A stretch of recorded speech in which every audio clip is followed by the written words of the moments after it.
Você que se liga na Globo, estamos diretamente ao vivo, estamos de volta mais uma vez.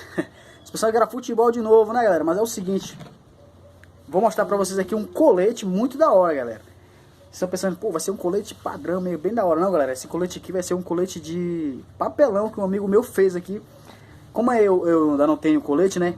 Mas eu vou providenciar agora esse mês, beleza? Vou mostrar pra vocês aqui como é que ele fez. O cara é um gênio. Vou mostrar pra vocês aqui. Bem da hora mesmo, olha aí.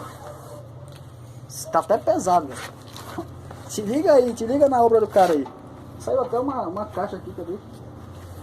Olha aí, ó. Você já tem que perceber que tá tudo furado aqui, né? Foi eu testando ela aqui. E ele fez, ó, escuta aí, se você quiser escutar aí, ó. Ele botou algumas latas aqui dentro, galera. Ele disse que queria testar, né? Ele fez lá e falei com ele, fez o colete. Olha, da hora o colete. Ah, deu um relâmpago aqui que ele alumiou, foi tudo, ó. Se liga aí, ó. Aqui é atrás do colete, ó. O cara é um gênio aí, ó. Muito louco, cara. Se liga aí, ó. Vou botar a arma aqui, ó. Que nem eu mostrei agora há pouco aqui, ó. No outro vídeo aqui.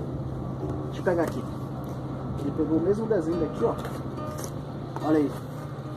Ó. A minha aqui. O cara fez padrão colete pra brincar, né? Que ele queria brincar também. Ó. Vou mostrar pra vocês aqui por dentro do colete. Deixa eu abrir aqui o colete aqui pra vocês. Pera aí.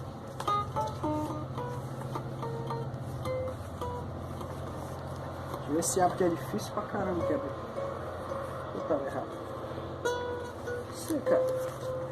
Agora não sei nem que lado é lado. Mas aqui, ó. Nossa, deu pra perceber aqui que uma... Aqui, ó, bem aqui assim. Ele botou uma lata aqui, ó. Ó. O cara ficou com medo, né, cara? Que a pistola é doida.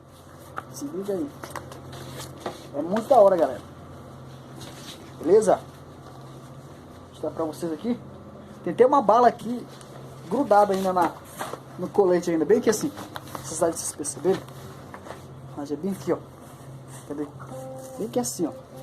Deixa eu não dar de vocês perceberem. Dá de ver, eu acho, da branca aqui, ó. Deixa eu ver se eu tiro aqui. Ó. Deu de perceber?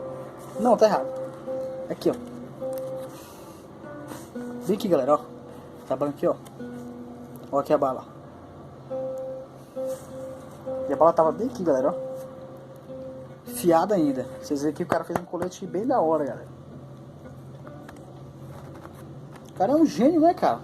Precisa ter estudado pela NASA. Se liga aí. Galera, você que não é inscrito no canal, se inscreva aqui, tá? Bem aqui, se inscreva aí, deixa o seu like aí. E valeu, até o próximo vídeo.